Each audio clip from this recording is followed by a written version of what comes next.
Hello everyone, this is Joe, for Soft Corners, and for today's video I have two cards here I want to show off, and one of which is going to be my video response for the contest that is currently being held by Scott over at Stuke's Baseball Cards and Curiosities. So he is celebrating 100 subscribers here on YouTube, and I know he's at least around 125 or so, I think, right now, and definitely can only see that number continuing to grow, because just one of my favorite channels here on YouTube. Just the collection he has and the knowledge he has when he shows stuff off is just great. And recently, started turning the camera around, and it's great to see someone's face. I think when just put a face with the voice. And then so he's been doing some live streams and stuff. So if you're not subscribed already, definitely go on over and check out Stuke at Stuke's Baseball Cards and Curiosities. So both cards I have to show off are postcards, and they're both Perez Steele postcards. So I'll just start here. This is the card that is going to be the subject of my video for Stuke here. I don't believe I said yet, so his contest he is doing is to show off some local heroes. So I wanted to pick somebody as local as possible. From where I live now in central Pennsylvania, this Stanley Kovaleski, Hall of Fame pitcher, was born and raised in Shamokin, Pennsylvania, which is about 10 minutes away from where I live now.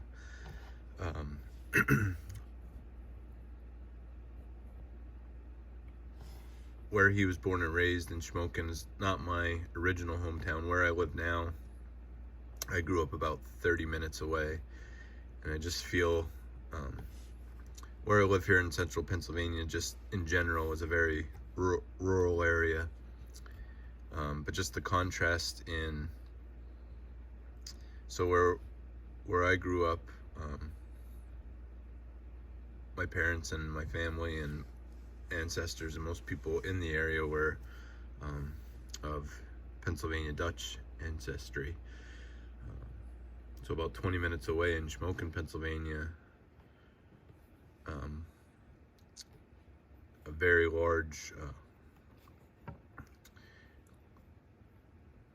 population of like Eastern European immigrants settled there, and basically everybody worked in the coal mines. So just between where I grew up, everybody either being a farmer or a butcher, which both my parents were.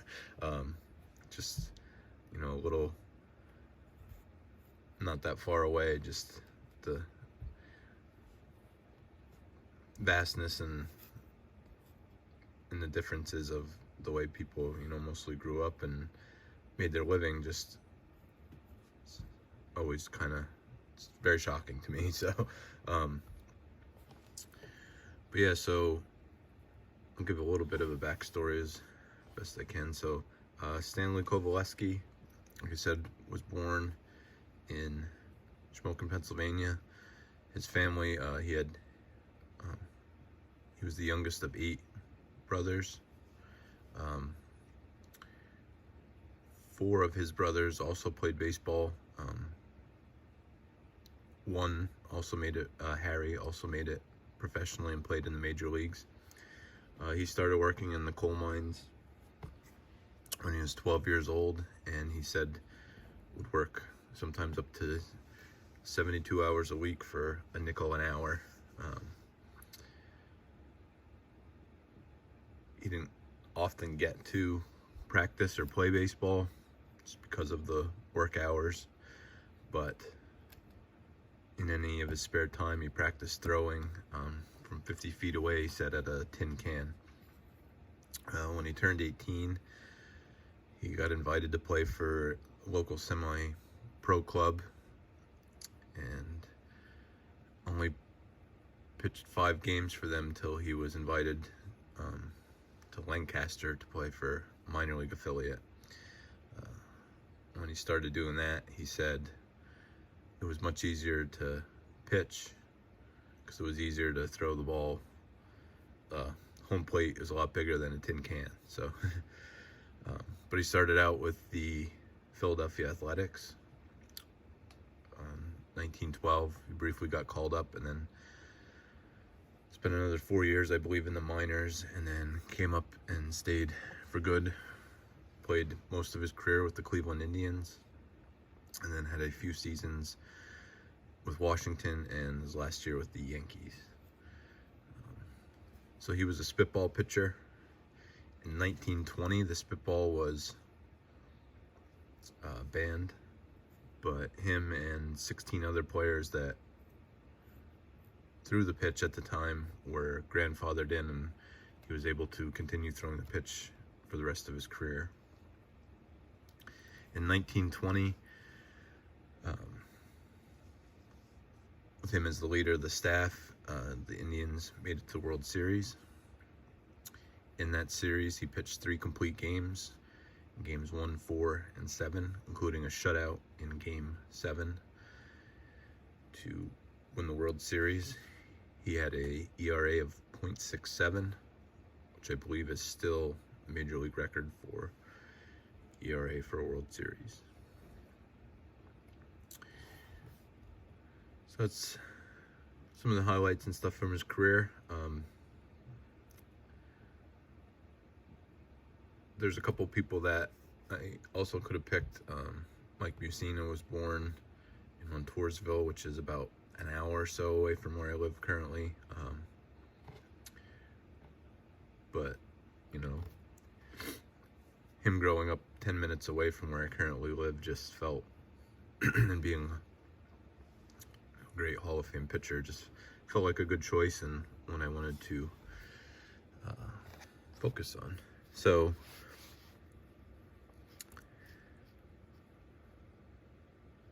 this is a slight addiction probably I'm going to start, is these postcards. He has some, pre-war cards, but I believe he has a Colgan's chip. I think he has a Z-Nut, and then also some strip cards and some American caramel cards, or caramel cards. Definitely would have loved to add one of those, but just very pricey. So, when I looked up, there's a seller on eBay I was looking in. I was actually looking up other postcards from this set, and then just decided to look for this.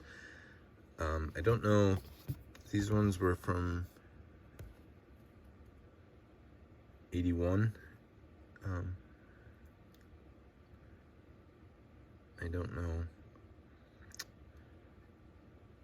if that's just dating the original series, because he was in the 4th series, so I'm not exactly sure on that, but I know he passed away in 1984, so I don't know if there's a lot of these autographed by him. I know the only one I could find was pretty pricey, so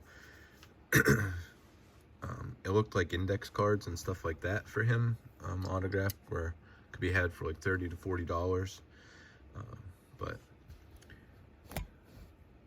I didn't really want to go that route just of the index card, so I figured for now I'd just pick this up and maybe be able to someday maybe get a playing days card or a nice autograph of his. But so that is it for the video response for Stuke. While I was shooting this, I just want to show the other card I picked up, and the other. So this is only the 3rd of these postcards in total that I've picked up. I have one other autographed one that I had. Both the autographs I have, the one I had and the one I just picked up, are from the Celebration series. This was released in 1989. So the one I had, I've shown off before. This is PSA DNA Orange Spawn.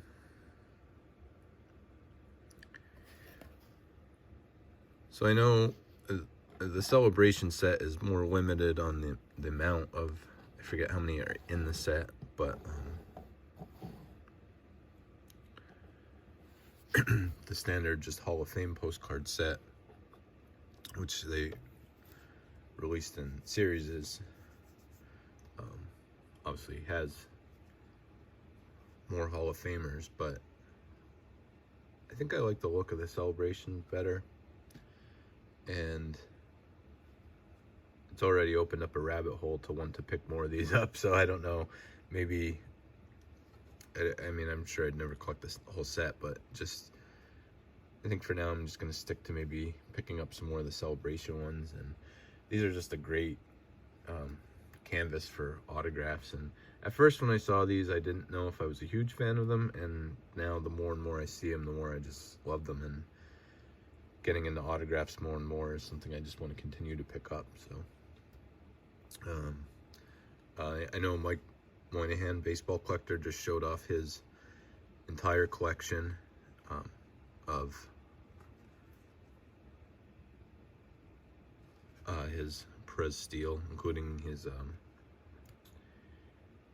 custom ones that they have done. And it was just, I commented on there and said I was looking to pick more up, and he just said be careful because they're very addicting, and I can see how they could be. But so this is the newest one I picked up. This is Beckett authenticated, and this is a Juan Marichal.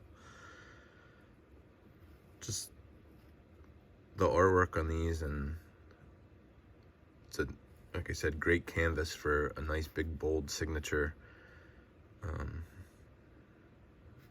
These, I don't know, I just love these. So definitely a little bit bulkier slab here, but not too big. And just like to have these authenticated and in the holder, really. Some cheaper ones I looked at to maybe pick up that weren't graded, but if possible, I'd definitely like to pretty much just keep picking them up this way. And I mean, these are very affordable for Hall of Fame autographs, so really happy to pick that one up. This is what I have so far, but I know I'll continue to pick more of these up. So for anyone that stuck around for this, thank you for watching. Stuke, thank you for the contest and congratulations. Like I said, I love your channel, and I think you'll be at 200 pretty soon, because I think a lot more people are watching, and I think they'll be back to watch more. So thank you for the contest. Everyone else, thank you for watching. Head on over and subscribe to Stuke if you have not. I'll leave his channel in the title in the description. But thank you for watching, and just remember, any card can be a great looking card, even if it has 4 soft corners. Thank you.